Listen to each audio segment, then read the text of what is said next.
What's up? I wanted to make a video. Yeah, hello. Hold on. This is gonna be new.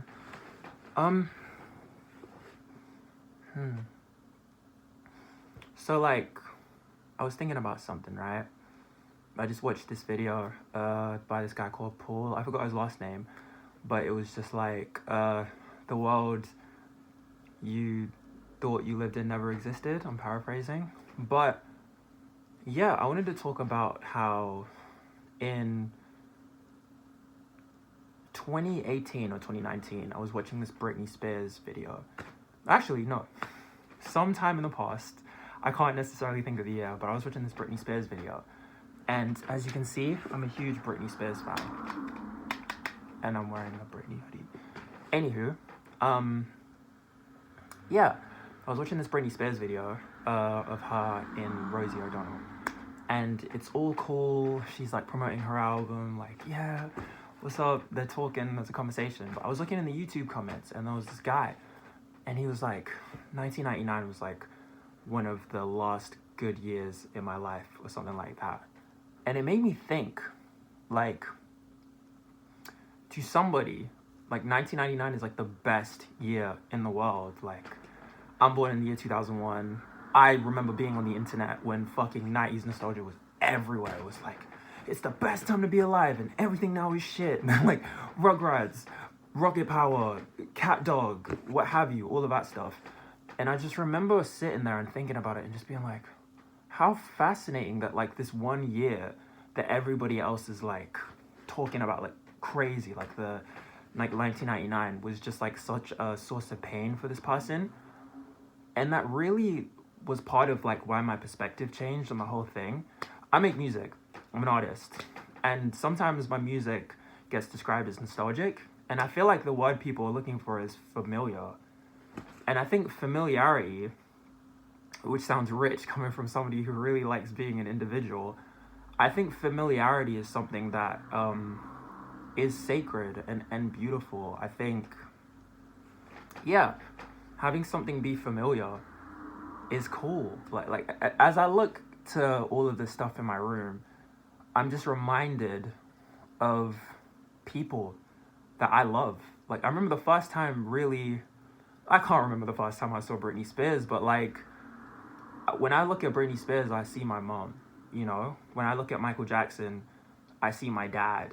Like, when I look at Pharrell, I see myself to a certain extent, but I also see my brother. I see so many different things. Like, as I'm in my room right now, I'm just reminded how beautiful it is to have something that feels familiar, you know? Like, oh wow, like, even if you've never really experienced it before, there's still like this level of like homeness.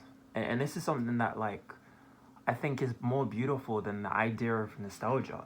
And maybe that's why as a person I've never really felt comfortable with that, because in my head I'm just always like, I don't look at myself as being a nostalgic person.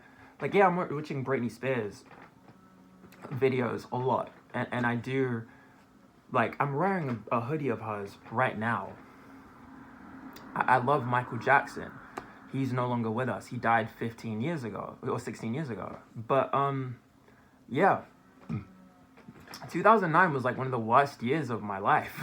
Like, genuinely. I remember 2009, some family stuff happened. I had to move from,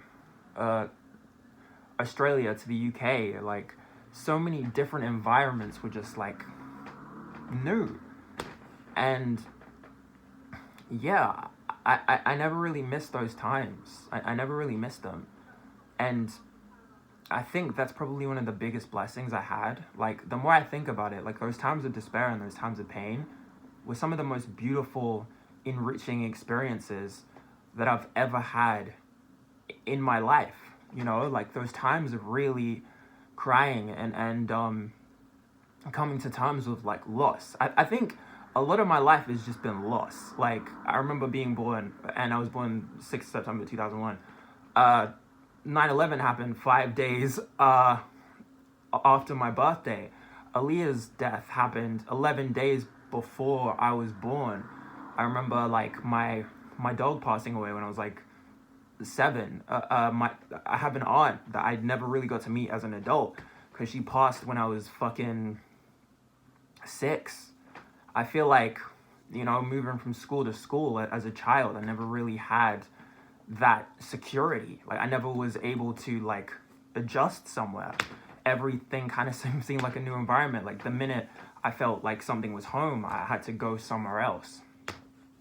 And you know, as a 24-year-old man, I really look at these experiences and I'm like, oh wow, like I'm so grateful for them. And I think what's beautiful is having that familiarity, like having that home feeling. I think that in itself has just helped propel me, you know.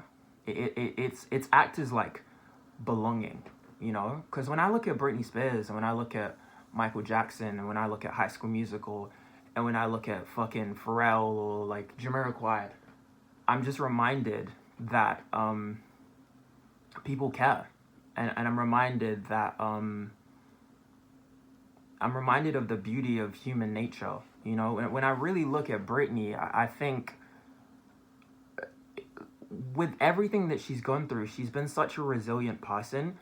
And like when I first really encountered like her interviews and stuff like that, I was a fan as a child, you know, but that was just music. That wasn't just like her artistry and like her worldview. I didn't know about any of that stuff.